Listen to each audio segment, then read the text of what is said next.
Let's talk more about insecurity and what needs to be done to address it. Now, it continues to pose a serious threat to Nigeria's stability and development as a nation. Now, to safeguard its sovereignty and ensure the safety of its citizens, the Nigerian government is striving to take decisive action through various security agencies to address this unending security concern. Nigeria is confronted with myriads of security challenges over the years, ranging from terrorism to banditry, as well as secessionist agitations.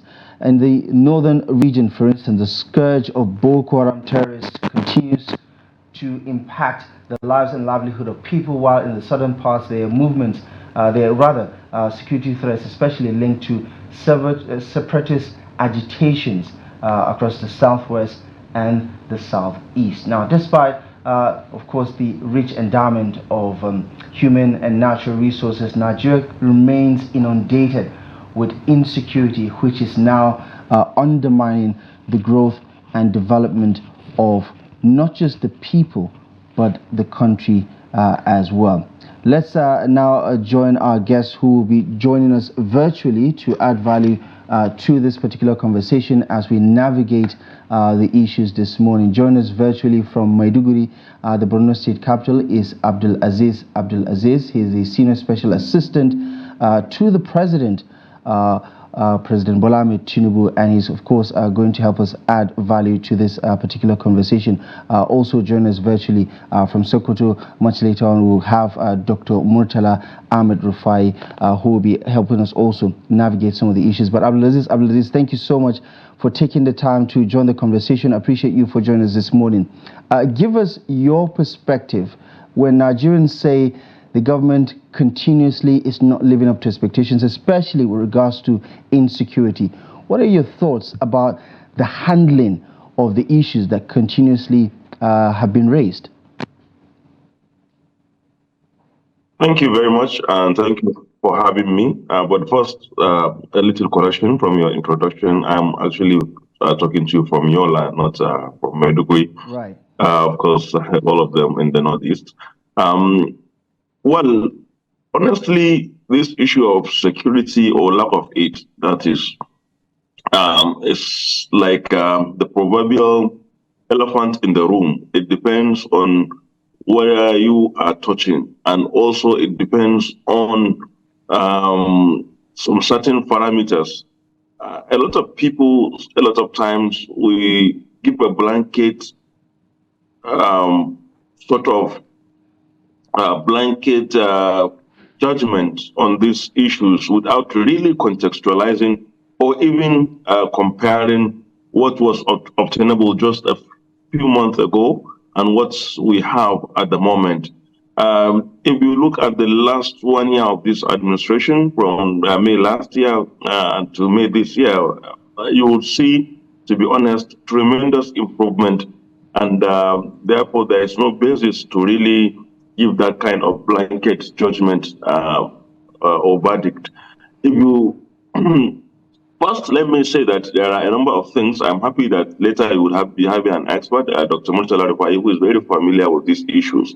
But from my own perspective, and also as someone who has, as a journalist, covered extensively this issue of insecurity in the North, I will tell you that this is a problem that is very much entrenched, that has what was allowed to really take roots for a very long time.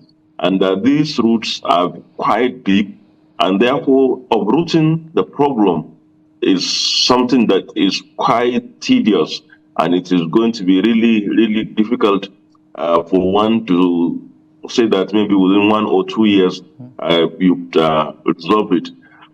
First, there is the issue of arms proliferation, which for me is the most important or the most serious of all the issues.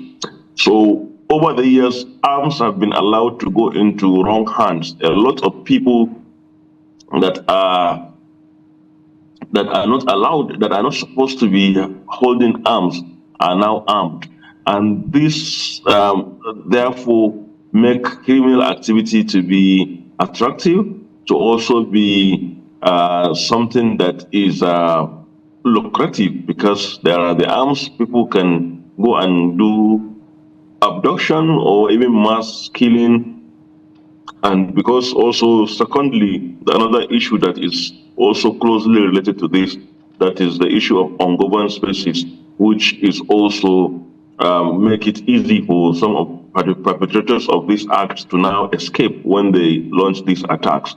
So these twin problems are things that are not the making of somebody in the last 1 or 2 years. They are things that have been there with us. And addressing the problem, which is like the manifested problem of insecurity, really means getting back to those issues and addressing them, which, as I said, is not going to be easy within a short time. But then quickly to the issue of the present. As I was saying, there is actually tremendous improvement. I had sat in the same chair where you are sitting, and I know that, and I had edited the Daily Trust newspaper. I know that there were moments, there were weeks or months where we even struggled to have good news on our front pages or to have good positive issues to discuss on this morning show program, because there are actually nothing positive because of the scale of attacks, frequency of them, and the wanton killings that we were witnessing, especially in 2021, 2022. So if you compare the statistics, even if you are to do content analysis of our news platforms of, say, 2021 and now, honestly speaking, you will see that there are to colleagues that if we remember, there were times that almost every day from Niger State, for example, every day we were having stories of attacks. I mean, Abdulaziz, you would agree with me that and displacement. There is still, even though it might not be as frequent as the everyday that we're talking about, but then yes, Niger State is still part of the state that is being affected by, security measures. So let's talk about, the threats of all these insecurities facing the country. I mean, starting from banditry in the northwest, we're talking about Boko Haram in the northeast, and even kidnappings across the country in general. What are the major threats, apart from, of course, the arm dealing that you made mention, and how can that, all these threats be averted and be curbed in the country? So let me tell you, the issue of kidnapping generally, which, as you said, is all over the country, I agree, because kidnapping for ransom has become an economic crime. That is a crime that people, so just like vandalism, people vandalize property to steal whether oil or to steal some iron and all that. So kidnapping has replaced what with other criminal activities we used to know maybe in the 90s or 80s, for example, armed robbery and burglary and all that. So because of that problem I told you at the beginning, that is arms proliferation, people have access to arms. It makes it very easy to now use those arms to kidnap, to terrorize people and all that. And that is a problem that is of course. But even if you look at this issue of kidnapping, especially if you look at Niger Delta, which was, I would say, the capital of kidnapping in Nigeria, and that, at some point, and that's where all these problems started from, and other parts of the country now copycat and all that. You'll notice that Niger Delta in the last 1 year has been really quiet, and the government has been able to checkmate the security problem there. And aside the problem we had with the military attack on the military in Delta State, I mean, we have not had headlines from Niger Delta in a very long time. And this has led to even improvement on our oil production capacity, which is something very positive. And go to the southeast. Southeast too, just like as I was giving you example about the northern Nigeria, northwest and Niger State. In the southeast, I know there were also times we were every day almost reporting about attacks on travelers, burning of burning of police station, attacks on INEC offices, attack on these, and all that. But in a long while, you also agree with me that the Southeast has also become relatively quiet.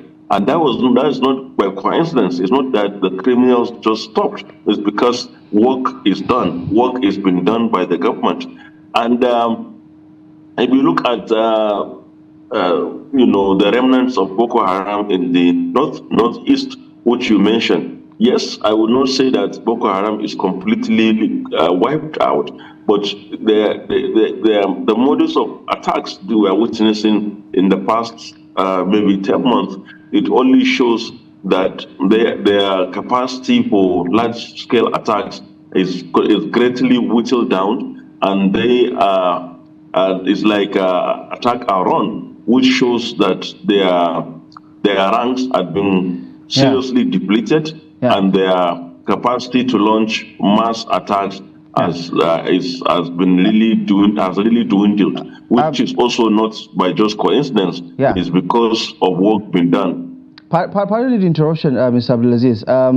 I mean, you seem to be painting a picture that we're winning, that the Nigerian government is winning this battle or the war, whichever the case may be, against banditry and insurgency and all these other security threats. But with due respect, Nigerians don't feel like we're winning. I mean, it might not necessarily be at the same tempo, but we have them in different, parts of the country. Almost simultaneously. So my friend, Kaduna, I'm sorry, I don't get your name at the beginning, but let me tell you that sometimes in the Plateau, for instance, we've seen just 3 days ago, some 23 vigilantes were killed.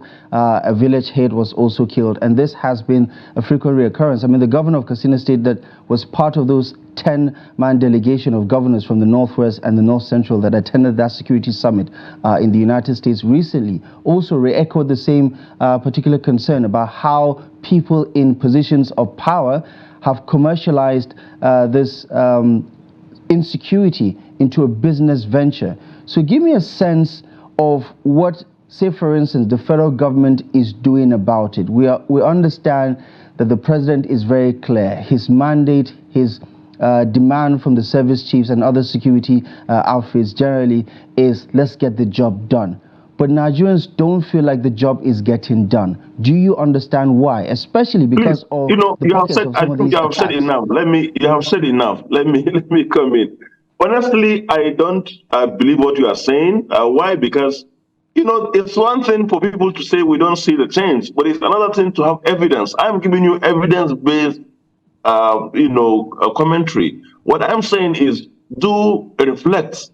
As a journalist, I don't know where you were in 2021 or in 2022, but I am telling you, I challenge anybody to counter this. Just do a 1 month or 2 month,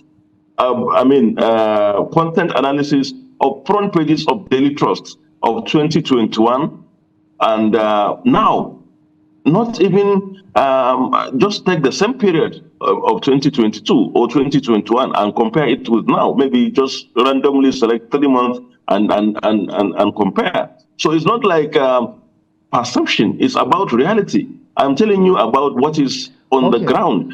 In 2021, in 2022 there were 4 major terrorist attacks in Nigeria. There was none since last year. I mean, in 2022. Bandits attacked, a combined force of bandits and insurgents attacked our train, Kaduna Abuja train. In the same year, they attacked Kuje prison. In the same year, they attacked a major military facility outside Abuja in Buhari. In the same year, they attacked the church in Owo in Ondo State. Aside so many attacks in bank robberies in Kogi and other places, tell me one of those things that happened between May 2023 and now. So we're talking of evidence. So I'm not saying that this problem is over. Of course, nobody will say that. No one will tell you that would be a lie. But what I'm saying is that there is a drastic improvement. So for you to now tell me, yes, there are sporadic attacks of maybe once in a while you have this and that. But let me also tell you, particularly on the issue of Kasina that you are talking about, anybody, let me talk here, not as a government spokesperson, but as an expert on the banditry problem. I know for a fact that what is happening, what we are noticing now, what we are witnessing now in parts of Zamfara and Katsina State is a dimension of the problem that has gone ethnic, because we are having a problem of people, a volunteer force that these two state governments established that are targeting, unfortunately, targeting a section of the problem, and then the other section now feel they are being they are being unfairly treated and also reacting. So what we are having is a vicious cycle of violence that is ethnic in dimension, and so these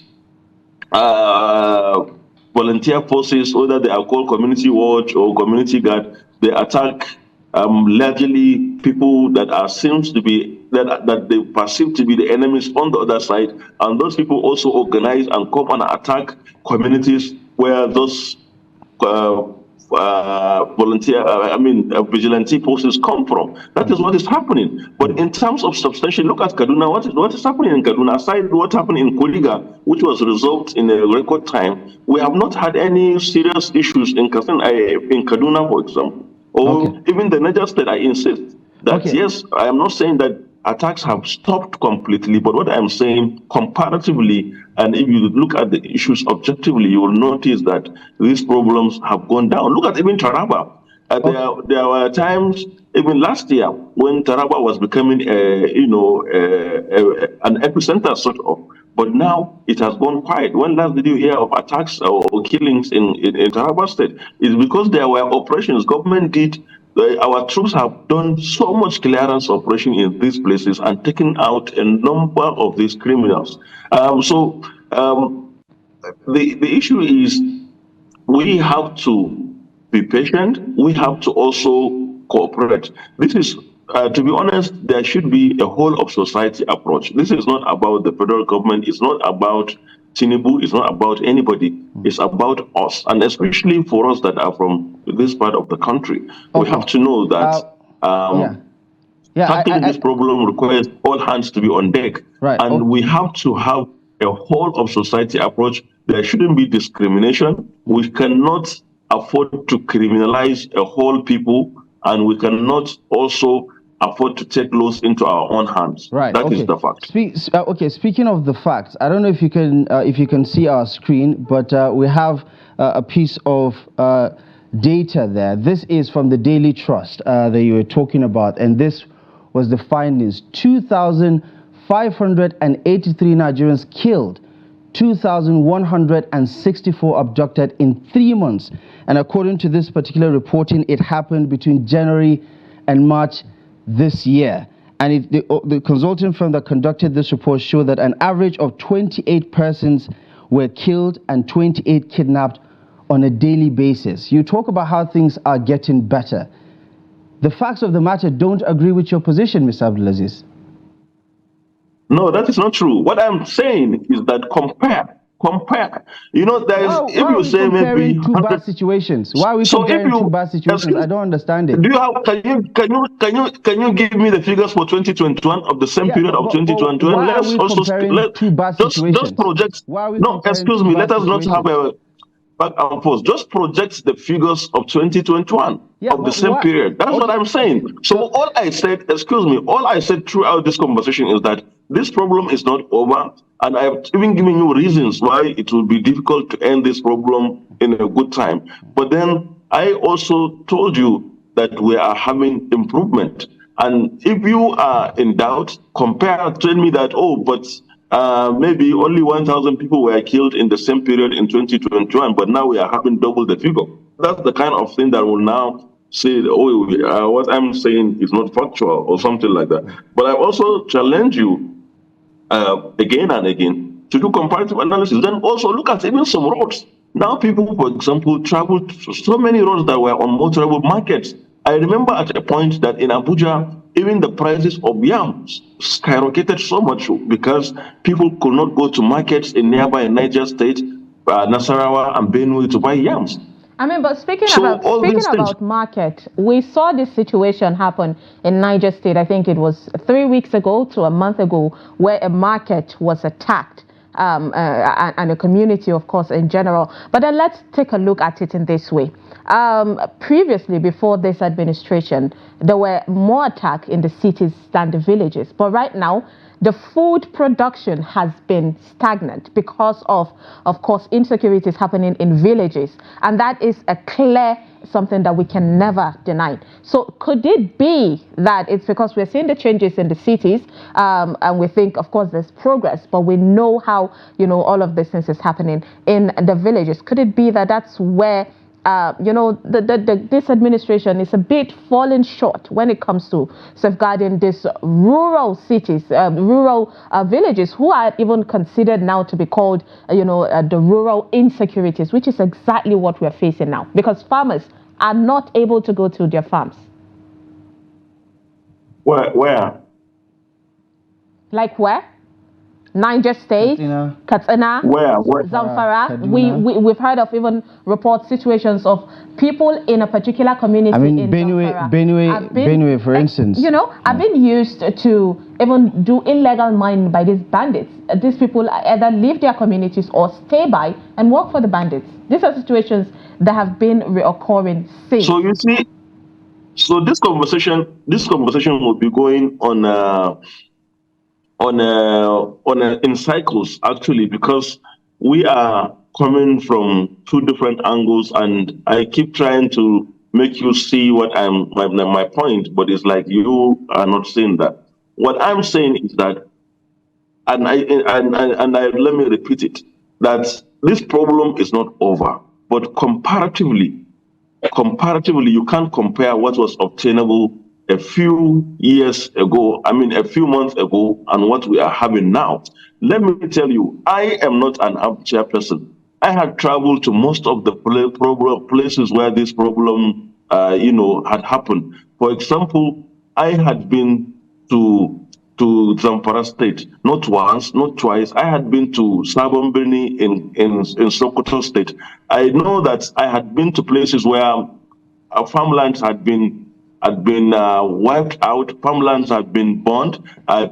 Stories of people placing taxes before bandits placing taxes on farmers before they harvest their crops.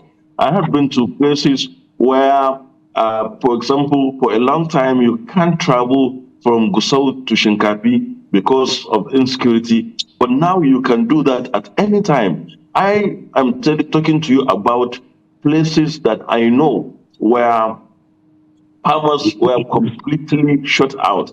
I'm not saying that there are still no problems like this, but what I'm saying, the scale has reduced, and you can't compare what was happening in 2021, 2022 with what is happening now. So sometimes it's easy to sit down and say problem, and farmers this and that, but I'm telling you with facts. Even Niger State, if you look at Niger State, for example, places like, in fact, at a point, the entire Kontagora axis, and from there down to places like Wawa, Ashiroro, and all that, were like seeded places. But people do go there now. People transact businesses there now. People go to markets there now. Right. Of course, there could be occasional attacks where maybe some miscreants will come and attack and run away. Not in a situation whereby I am giving you example. I'm challenging you. Just go and have this media content analysis. I'm telling you, at a point we struggle to even have positive story to promote on our front pages at the Daily Trust when I was there. And Right. now, it will be a week before you have a story of attack. Okay. I think Mr. Abdulaziz, perhaps maybe you're a little busy, but the headlines have not changed that significantly. We still have some bad news that we keep waking up to every other day. I'm not saying there are no bad news. Please, I'm not saying there are no bad news, but what I'm saying, the scale of the bad news has gone down. Conversation about the level of progress that we're making vis-a-vis the impact it is having on the lives and the livelihoods of people, so that we don't oversimplify the conversation to make it look like, we're in better days right now, because one life lost is more than enough for us to talk about this particular issue. But let's bring in Dr. Murtalar Ahmed Rufai, who is joining us from Sokoto, a security expert and analyst, to help add value to the conversation. Doctor, good morning, and thank you so much for joining us on the program yet again. Pleased to have you. If you can just weigh in on whether we're making progress or not, or if that is in fact the way we should look at this particular conversation. Should be about how much progress we're making or how bad things continue to get, because it looks like we're cherry picking the issues here. People see the glass as half full, others see it as half empty. They both could be right. What is the best way to go about addressing this issue? Thank you very much. I don't know whether you can hear me loudly. We can hear you clearly, Doctor. And thank you very much for having me again. I think there is something missing in the entire conversation that I feel Abdulaziz need to put in context. There is no doubt about the fact that there is a resurgence in attacks and even in mass abductions.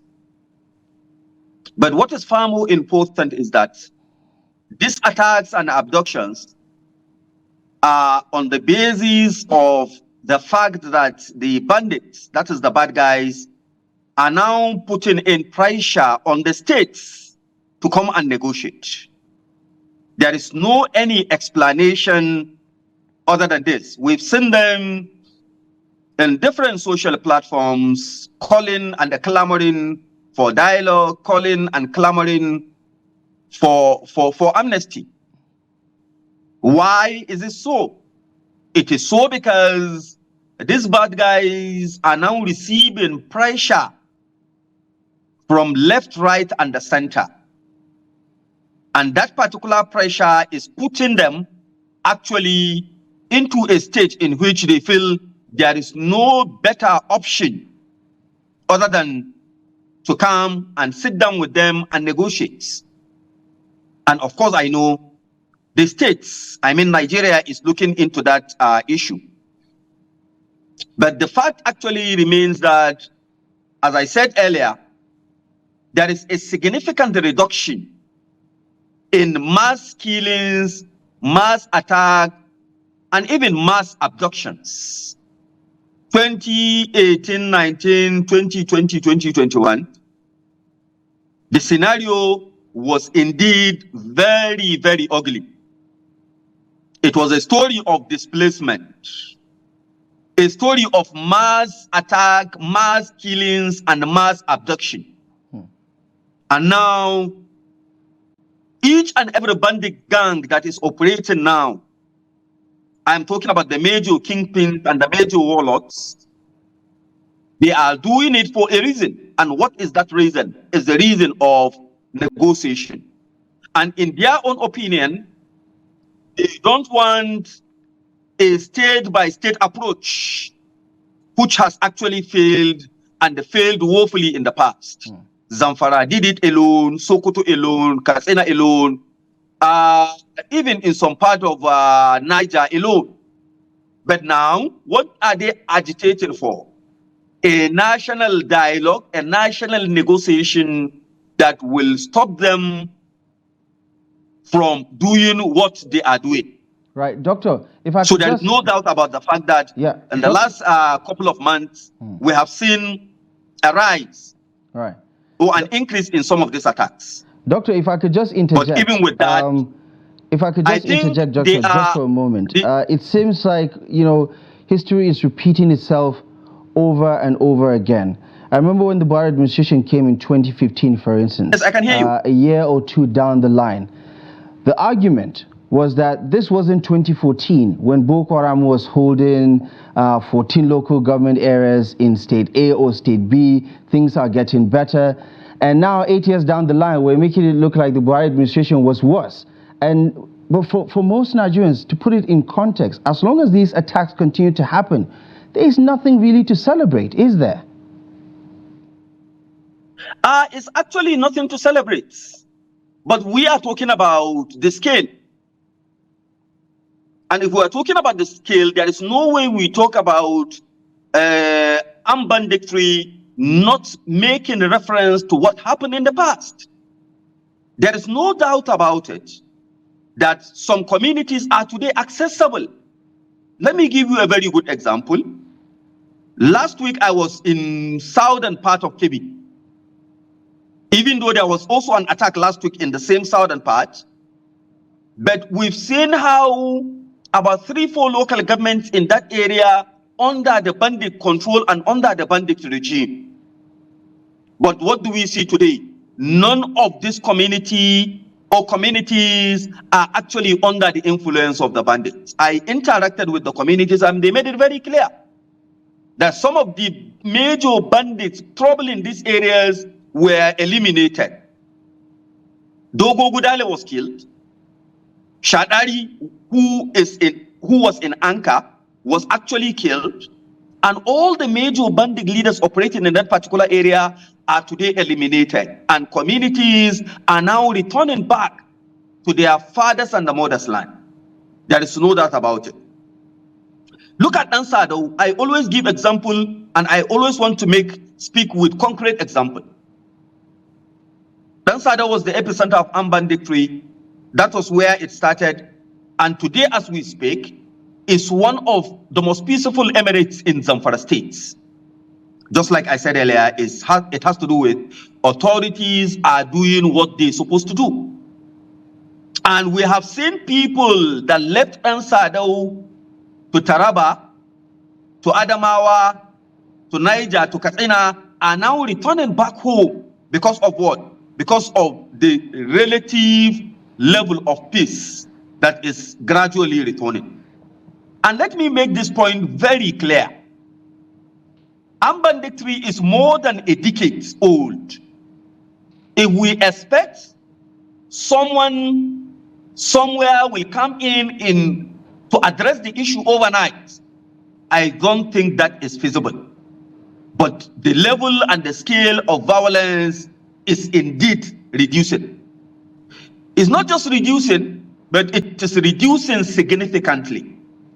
And I've also provided explanation over why we see the resurgence in attack.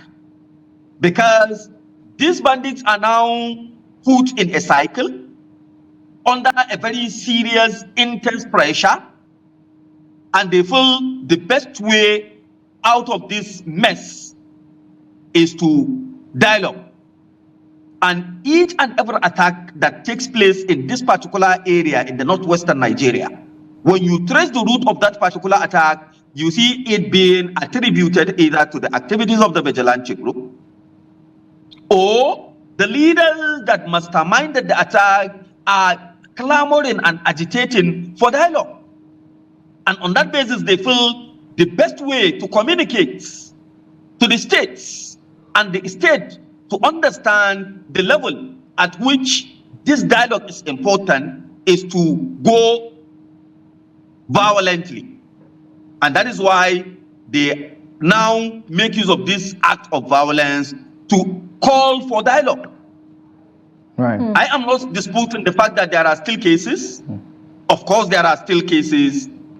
But then the level at which these attacks are taking place, in my own opinion, and based on the little research I am conducting, I have seen a significant reduction in the scale and also in the rate of violence. All right, Doctor, let's talk more on, the effectiveness of this administration's ways and, the government's strategies in order to address this insecurity happening. Now, you are an expert who has been digging through, security matters. Would you say that the current administration, even though you said one person cannot curb and stop insecurity one time, but we need the, continuation of all of this. So do you think that these strategies, there are strategies that they're putting in place, and is it really working? Yes, there are workable strategies on ground.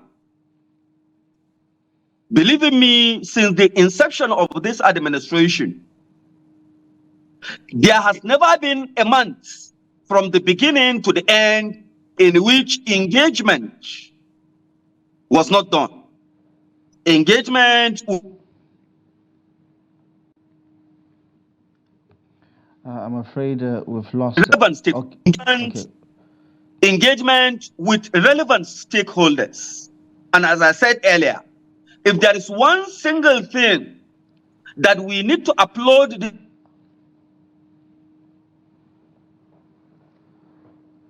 It appears we administration. Doctor, we need to applaud this administration is creating the level of synergy, cooperation, and collaboration among the security agencies. Ladies and gentlemen, all the security agencies dealing with the issue of insecurity in Nigeria and in the Northwest are today on the same page. And I said they always meet, discuss, agree on what to do and how to do it. That is one. Just at the beginning of this month, we have seen religious leaders and the clerics were brought to Abuja to discuss issues around security. We have seen mapping of different bandit actors that is done by this same administration. And by the mapping here, I am talking about profiling.